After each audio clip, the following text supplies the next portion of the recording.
the Hudson Media Group studio, this is Talking Politics. And I am New Jersey's premier award-winning journalist, Top 50 Latino, as voted on by the Latino Spirit Online magazine, along with the United States Latino Affairs Initiative, and certainly now more than ever, ladies and gentlemen, I'll continue to be the weapon of mass disruption in Garden State media because my level of honesty is truly necessary in this era of journalistic deception. Yes, it's me, Fernando Uribe. Folks, as we're wrapping up the month of February, always there's a lot to discuss, so let's get started. Here's what I'm thinking about right now. Folks, let's start off in the Moscow city of Hoboken, and without a doubt, some interesting developments there between longtime political rivals, Mayor Ravi Bala and Councilwoman Tiffany Fisher. Shout out to John Hines, fellow Rutgers alum, a member of the Pinnacle in Hudson County, and certainly the editor of the Hudson County View for his reporting on this story. Now, Hoboken's Second Ward Councilwoman Tiffany Fisher blamed Mayor Ravi Bala's campaign for the 2017, quote, terrorism flyer that some felt was the difference in the historic win, to which he responded, quote, it's a disgrace she can make such accusations. Now, let me just give you a little bit of a backstory here to understand why this story is indeed so significant. So according to Fisher, early in an email blast this week, she writes, quote, like so many others, I believe Ravi and his campaign fabricated the 2017 racially charged flyer that made it look like he was being discriminated against in the 2017 mayoral race, falsely attributing it to rival mayoral candidate, councilman at the time, Michael DeFusco, just to gain an electoral advantage. A short time after that election, several people confirmed via those close to his campaign what we all suspected at the time, that it was a calculated move to manipulate public sentiment, and it worked. The incident gained widespread attention and sympathy and seemingly was decisive in what was a very close mayoral race. Now, the flyer, which gained national media attention, hit the streets just 4 days before the 2017 mayoral contest and featured a picture of Bala that said, quote, don't let terrorism take over our town, with a paid line from then First Ward Councilman Mike DeFusco's mayoral campaign. Now, all four major candidates in the mayoral contest at the time were Bala, DeFusco, Council President Jen Giattino, and freeholder Anthony Romano. Now, they all denounced the flyer with no one taking any responsibility for it. Now, Fisher said she was compelled to bring the subject to light once again since Bala mentioned it in his 8th District Congressional Campaign launch video, which was obviously available a few weeks ago. She also noted that she wrote a letter to the New Jersey Attorney General's office. Good luck with that, since they're not really doing anything down there in Trenton. And the Hudson County Prosecutor's Office in June of 2021, calling for further investigation into the matter. This came about 3 months after the City Council approved a resolution asking for similar actions from state and county law enforcement. Neither the Attorney General's office or the Hudson County Prosecutor's Office replied to any email seeking comment. What a surprise. The law enforcement agencies almost never confirm or deny the existence of any active investigation. Now, to date, no one has been charged with a crime in reaction or relation to the racist flyer, with the Hoboken Police Department leading a probe that included assistance from both the FBI and the United States Secret Service. Now, last week, right after participating in an event alongside U.S. Representative Andy Kim, who is right now the leading Senate candidate for the Democrat Party coming up in the June primary, in downtown Jersey City, Bala denounced Fisher's remarks in a short interview with the Hudson County View. Again, you can check out the video and the segment on the website. Well, folks, again, let me just say this because I'm trying to be as objective as I possibly can here. I don't care for Ravi Bala. I've never liked him. He's a product of the Don Zimmer administration, and we all know how much I dislike Don Zimmer, a do-nothing woman in Hoboken who pretty much just, got elected on this sort of progressive, I guess, parade of ideas that we all know have not been working for the Mile Square City. But in any event, let me just go along with saying that my dislike for Ravi Bala is obviously also predicated on the fact that, there's a little bad blood going back to the summer of 2023 when the mayor decided to take a shot at me after I had made some comments on Twitter about the nonsense that the city of Hoboken enables every Pride Month, whether it's drag queen story time at the Hoboken Public Library or just, again, repainting all the crosswalks in downtown Hoboken rainbow colors in commemoration of Pride Month. Again, folks, with everything going on in the city of Hoboken, rats are running wild in the streets, in garbage cans, being a threat to residents, specifically children and the elderly, as they create a public health hazard. Okay. Parking continues to be a problem in Hoboken. Certainly, flooding continues to be consequential for Hoboken residents. But again, what Ravi Bala values in Hoboken, as we all know, is pronouns over property taxes and all the woke nonsense that he, along with, the Lollipop Guild in Hoboken, his council members, right? Emily Jabor, Phil Cohen, and Joe Quintero. Again, three other useless people in Hoboken that I really, quite frankly, don't care for highly either. But let's just stick to Ravi here. And I think that Councilman Fisher is onto something because we never really got answers about what happened in 2017. I mean, mysteriously, a flyer just appears 4 days before an election. And again, from my understanding, looking at data that was presented to me, Councilman DeFusco, by many internal polls, was holding a slight lead in terms of leading up to Election Day. So would it surprise me or any of you that Mayor Bala and his team would resort to such tactics? Of course not, folks. I mean, let's look at who Ravi Bala surrounds himself with, right? Vijay Chachori, right? Aside from the fact that the guy is in desperate need of a haircut, for Christ's sake, but this is a guy who is one of those shady operatives in Hoboken municipal government.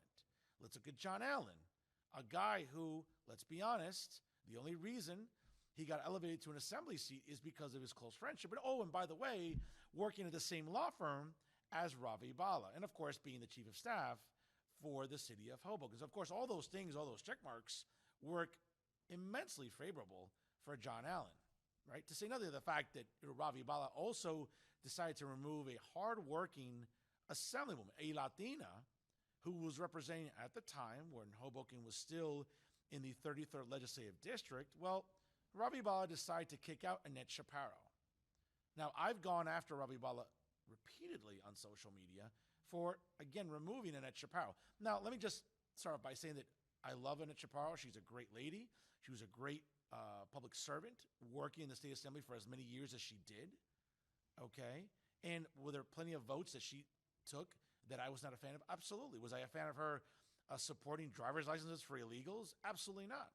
Or other policies that seem to be permeating in Trenton that favor illegals over everyday New Jerseyans and everyday Americans. Of course, these are things that bother me. And I made it a point to tell Annette Shapiro this didn't sit well with me. But what I'm not going to do is be intellectually dishonest because, folks, I don't do that on this show. Maybe other journalists or really propagandists in New Jersey media do that. I don't do that on this program, okay? I've told Annette to her face there are some things that didn't sit well with me. But overall, she's someone that I admire wholeheartedly for her commitment and dedication in the state legislature. And for Ravi Bala to remove her, right, to remove a Latina for a white man doesn't seem very progressive, right, for someone that claims to be a progressive champion like Ravi Bala does in Hoboken. To say nothing of the fact, of course, and now he's running in the primary against the incumbent U.S. Representative Rob Menendez in the 8th Congressional District. But let's get back to what happened in 2017. Listen, Tiffany Fisher has every right to inquire because I'm curious too. We've never gotten answers. We've never found out where those flyers were printed of, who printed it, who put money into this project. Again, we may never know. Okay? Yes, the Secret Service are on it, and the FBI are, obviously are on it as well. I think we all know the level of ineptitude that comes from the FBI. If we haven't seen it, folks, I mean, again, take your pick. There's plenty of stories in the last few years, especially under this administration in Washington, about the ineptitude and outright incompetence of the FBI. So if you're expecting the FBI or the Secret Service to produce any sort of tangible evidence about this investigation or this case, folks, you might have to wait around for the Mets to win a World Series. That's probably more realistic than expecting the FBI to actually do its job. But again, getting back to this story, we'll see where it goes. And listen, I think that Ravi Bala, for what we've learned about Mr. Bala, he's a guy that gets easily triggered. Listen, he likes to sort of go around and shake hands and smile for the cameras. And again, he was there last week alongside Representative Andy Kim, right, at an event hosted by Jersey City Councilman James Salma. Again, all three guys are supposedly progressive, right? I mean, take your pick on who's more progressive than the other. But the point is, if you got to listen to any of Ravi Bala's comments during that town hall, you would think this guy doesn't know his ass from his assemblywoman, right? Because issues being asked of him are along federal lines. And if you listen to some of his answers, you would think he's going to Trenton or that he's running for state senate or for the state assembly with the way that he responded to certain questions from the audience at this event in downtown Jersey City. Again, folks, I've been saying it forever. Ravi Bala isn't qualified to run for a seat in the House of Representatives. I mean, he's barely mayor. Now, we'll see what happens in June, but should he lose the primary, like I think he will by a sizable margin, well, where does that leave him? Will he run for mayor in 2025? Or hopefully, I mean, God willing, we may be finally rid of Ravi Bala in Hoboken. Now, again, of course, we might get stuck with some of his successors, like Emily Jabor, another useless woman in Hoboken politics, who, again, I wouldn't trust to run a lemonade stand in the summer. But somehow this clown thinks that she's fit to be mayor in the future. Who knows? But the point is that, folks, when it comes to Ravi Bala, it's funny what triggers him. And it's funny how, hey, listen, he's the mayor. He won elections. Sure. Hey, you win, you win. That's really, at the end of the day, you win or you lose, right? It's like sports. You either win or you lose. Sometimes you don't get, participation trophies or medals for valor. You either win or lose. It's that simple. And sure, he's won elections. Will he win another election anytime soon? That remains to be seen. But I can tell you right now, folks, a spoiler alert, he's not winning in June. And if that's the case, then he might be a lame duck mayor going into 2025 when, let's say, he decides to run for re-election in November of 2025. Well, who knows, folks? But presently, right now, what's he running on? I don't know. Pronouns, woke agendas in City Hall in Hoboken, right? Being a fake progressive by kicking off Latinas off the assembly line and replacing them with white men. That doesn't seem like a ticket that I'd want to vote for, right, folks? And again, I'm pretty much one of the more conservative journalists in New Jersey media, but even I can see through this phony nonsense. I think you should too. But we'll find out, folks.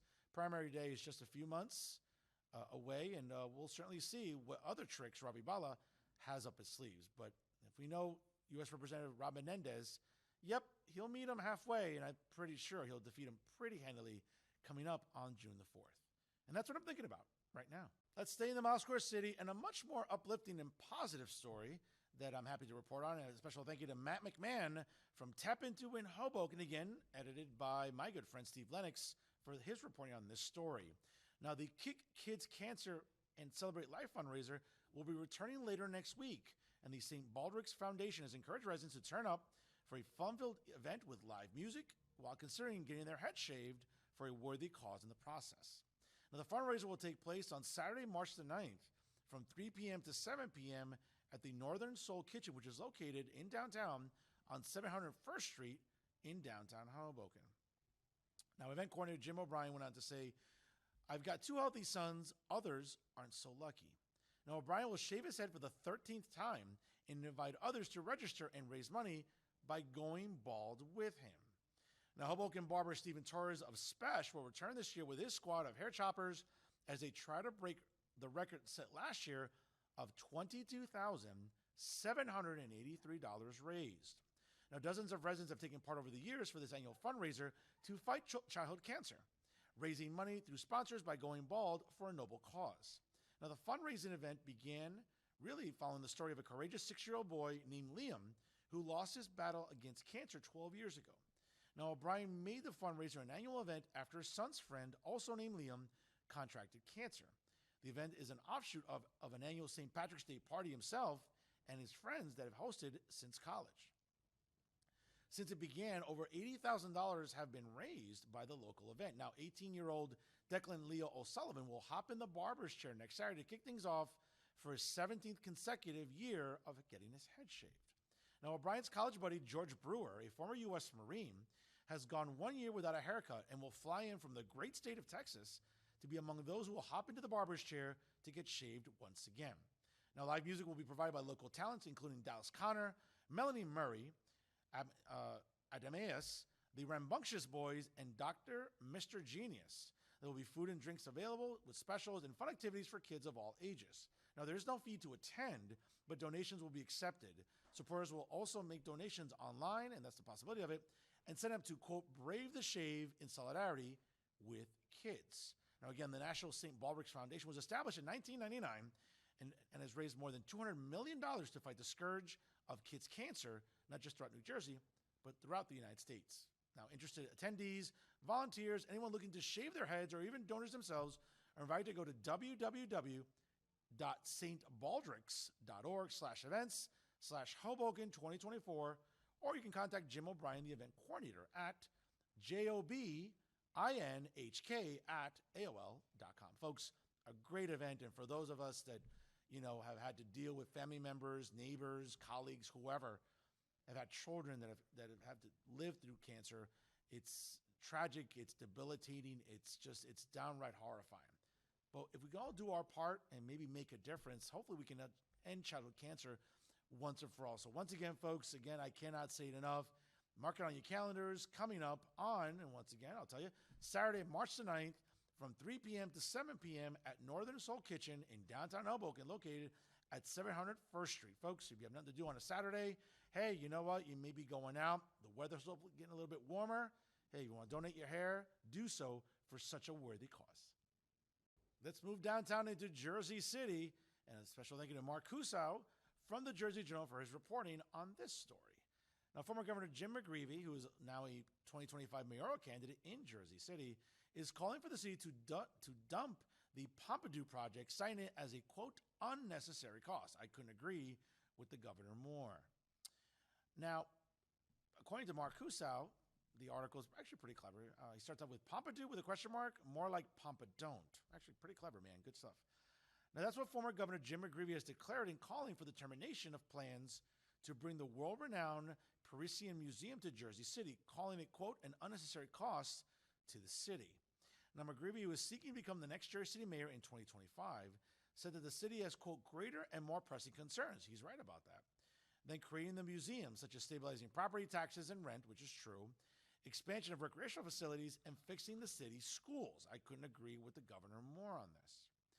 Now, McGreevey, in a statement this week, said, quote, the significant funds required for the Pompidou Museum in Jersey City will be better used to address financial liabilities, which the city must urgently address.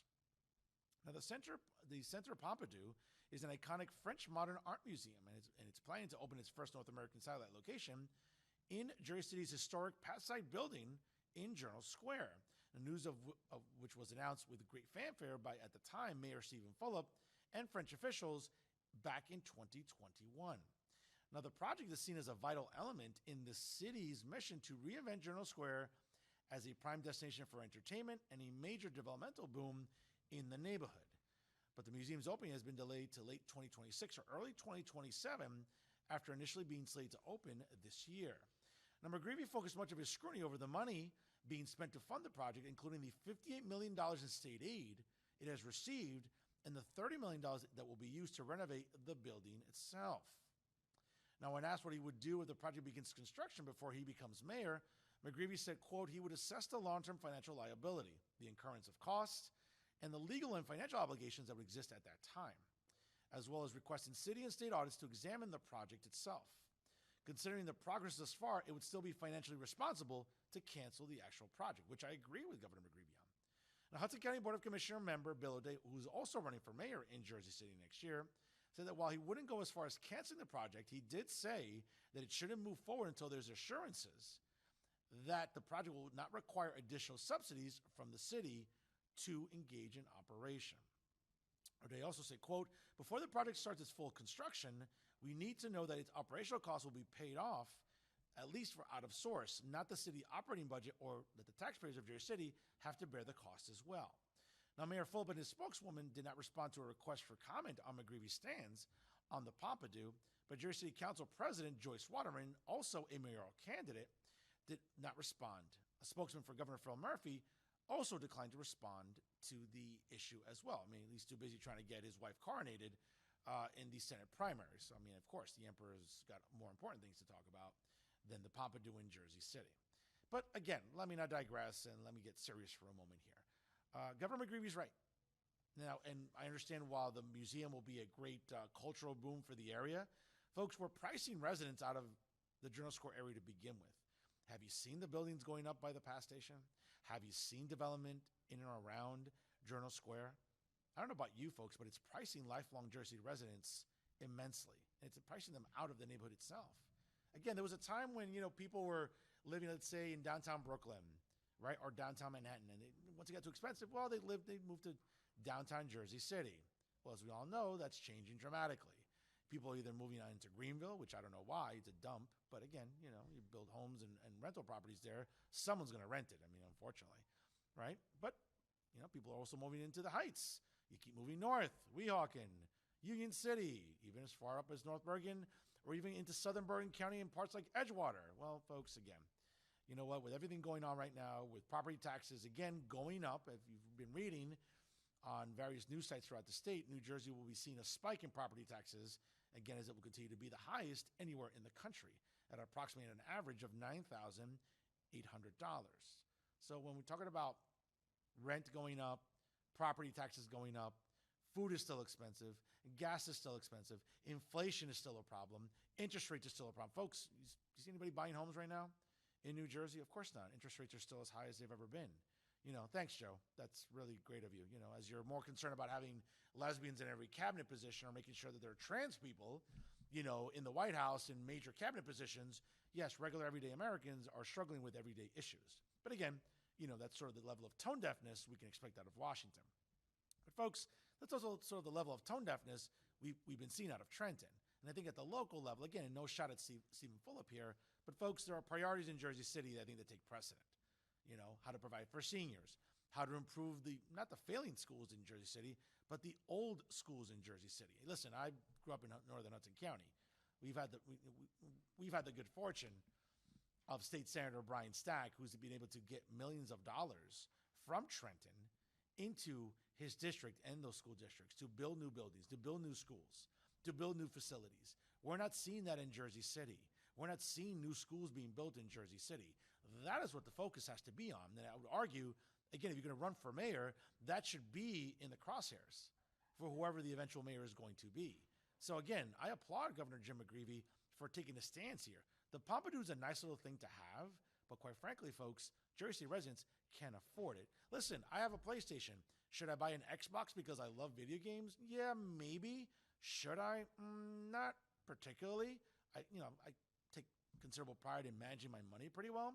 And I think that, at the city level in Jersey City, that lesson is one that I think someone needs to wake up to. Now, again, whether it's the council itself, whether it's developers, whether it's donors, whatever the case may be in Jersey City, folks, again, I love culture like anybody else. I love going to Manhattan and going to museums. I love going to bookstores. I love culture, folks, believe me. But at the expense of what and whom is a serious question. And I think in this case, Governor Jim McGreevey, who's looking to become the mayor of Jersey City, well, I think he's got his finger on the pulse of something that everyday Jersey residents can galvanize themselves around. And maybe this is something that can help maybe inject a little bit of life into his campaign right now, since it's still 18 months away. So we'll see where this goes and whether or not all the mayoral candidates will be on the same page. But for right now, folks, hey, listen, there are more important things to worry about in Jersey City than the Pompidou Museum.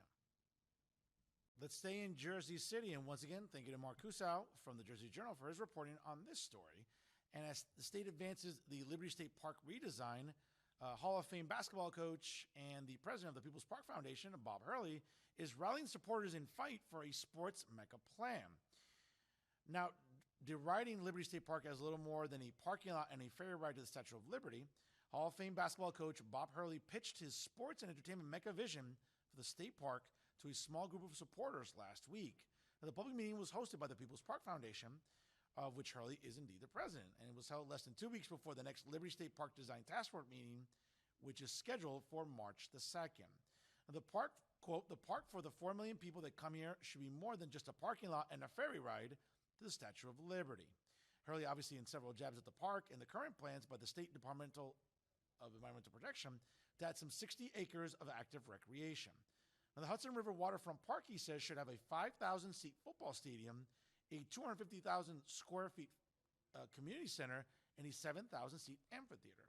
Those items were all part of a proposal by the People's Park Foundation that was rejected last year when the Department of Environmental Protection opted to focus on the remediation and restoration of the long-contaminated 234-acre interior and smaller-scale recreation in its multi-phase overhaul. Now, Sam Pessin, president of the Friends of Liberty State Park Group that has endorsed the current DEP plan, pushed back Wednesday on the People's Park Foundation's continued efforts. Quote, "Bob Hurley's front group of billionaire Paul Fireman and others whom Fireman has bought off and brainwashed want to cast aside the 47 years of the overwhelming broad public consensus for the Central Park-type park and against the kind of sports and entertainment complex that they're still pushing. Well, folks, again, interesting take there and certainly great coverage by Mark Kusow with the Jersey Journal. But, folks, I'm going to say this. That Hudson River waterfront park that Bob Hurley is suggesting, I'm going to say it to you again, okay, a 5,000-seat football stadium, a 250,000 square foot community center, and a 7,000-seat amphitheater. I have to tell you, folks, this would be immensely beneficial to not just Liberty State Park itself, but for everybody in Hudson County, and specifically even in Jersey City, as recreational facilities are still lackluster, as high schools are playing on just really just destroyed fields, let's be honest with you. Folks, I mean, these are conditions that our high school kids and athletes should not be subjected to. Okay? So if you could have a 5,000-seat football stadium, right, or soccer field, whatever you want to use it for, I mean, folks, that's going to benefit kids in Jersey City, kids and athletes alike that have been busting their asses for years. And many times when they go to other facilities, even in their own county, they're seeing the benefits of recreation and high school athletics being fully funded. This is something that would benefit residents immensely, as well as I mentioned before, the 7,000-seat amphitheater. Don't we love the concerts during the summer? Don't we love, right, especially whether it's going across the river to New York City, to Central Park, or Bryant Park, or venues all across Manhattan, right? Or even going down the shore to, again, the Performing Arts Center down by the Jersey Shore. I mean, folks, we could have it right here in Jersey City. We could have it right here in Hudson County, where it's easily accessible by the Turnpike, by Route 1, by the Parkway. I mean, there's so many different ways to get to Liberty State Park. And folks, let me just say this. It's something worth exploring. So I applaud Bob Hurley. I applaud the People's Park Foundation because they're thinking long-term. Folks, again, it's not checkers. It's chess. When you play chess, you start thinking about 2, 3, even 4 moves ahead. And we're thinking about years ahead where this is going to benefit residents, athletes, our kids, seniors, and anybody visiting Hudson County. What's not to like about it? Again, folks, either you want to improve conditions for residents or you don't. It's really that simple. And that's our show for this week. Once again, to check out all the excellent content brought to you by the leader in independent media right here in Hudson County, the Hudson Media Group, check out their websites, www.hmgtvshows.com, along with www.livestream.com/hmgtv. Don't forget to like the Hudson Media Group on Facebook, of course. Follow it on Instagram and Twitter.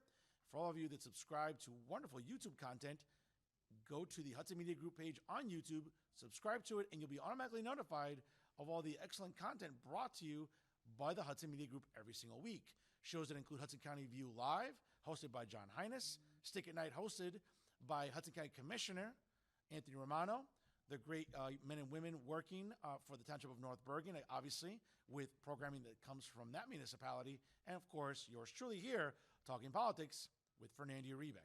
Folks, again, we appreciate always supporting us here. Can't thank enough the CEO and executive producer, Patrick O'Melia, for his hard work and dedication to this program, along with the excellent staff that I have a privilege of working with that do so much producing and such a wonderful job in editing this show every single week. So I'm thankful to all of them for their support of this program as we're entering year 5 here with the Hudson Media Group. I always remember, if it's unbiased, unfiltered, and unafraid, it's talking politics right here with the Hudson Media Group. I am New Jersey's premier award-winning journalist, Top 50 Latino, as voted on by the Latino Spirit Online magazine, along with the United States Latino Affairs Initiative, and certainly I'll continue to be the weapon of mass disruption in Garden State media. That's right, folks. It's me, Fernando Uribe, saying so long, take care of yourselves, and thanks for stopping by.